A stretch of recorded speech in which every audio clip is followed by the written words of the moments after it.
Kumusta mga katami? Tayo na't gumawa ng masarap na homemade tacos. Kung bago ka pa lang sa channel ko, don't forget to hit like and subscribe para updated ka sa mga bagong videos ko.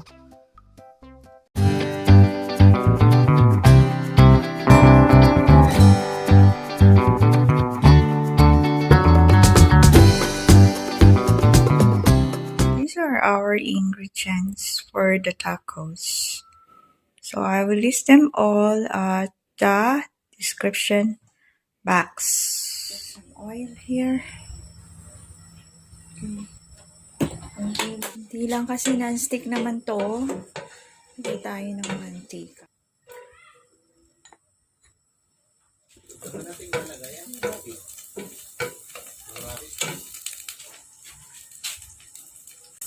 Nasaan ka pa?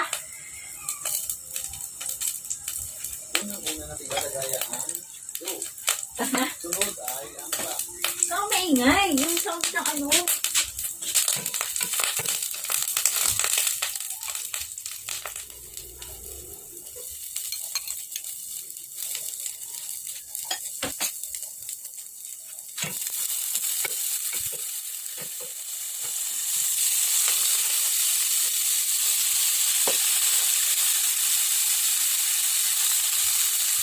Ano yun?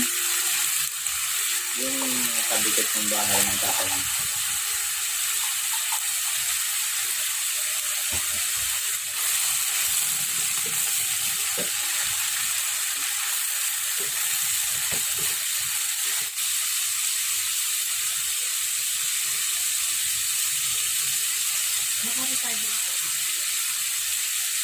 Retire ba na? Ulit, kung sa panahon ng gano'n. Tama, kung sa panahon ng mag-retire, ilang ganyan yun. Eh, bakit na dami?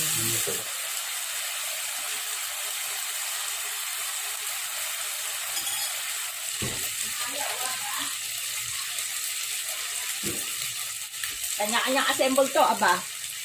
Kanya-kanyang kain eh.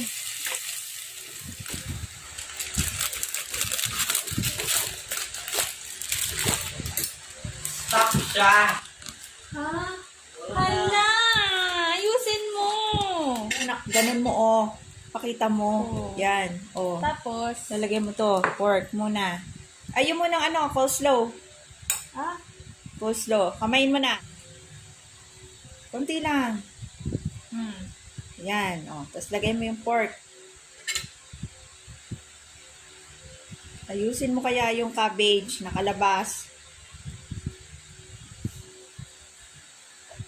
Ito, nasa kaliwa. May cabbage. Sibuyas, kamatis. No. Kamatis.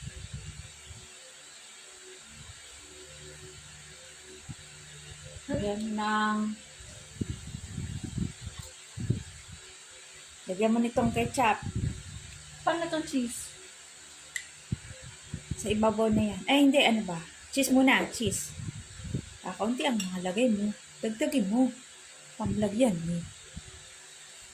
Eh, naku, mali. Nakailagay na ang cheese. Damihan mo na yung cheese. Dagdagan mo yung cheese. Kaya nga, wait lang. Hindi pa ako tapos. Ihanay mo yan ng maayos dyan sa ano. Dito. Tapos, lagyan mo ngayon ng ketchup and mayonnaise.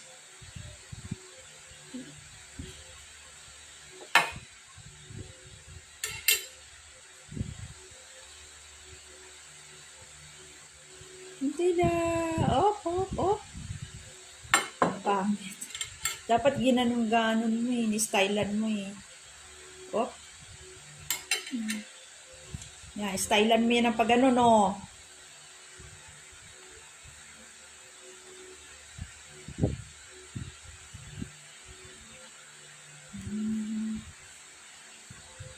Pangit. Okay lang.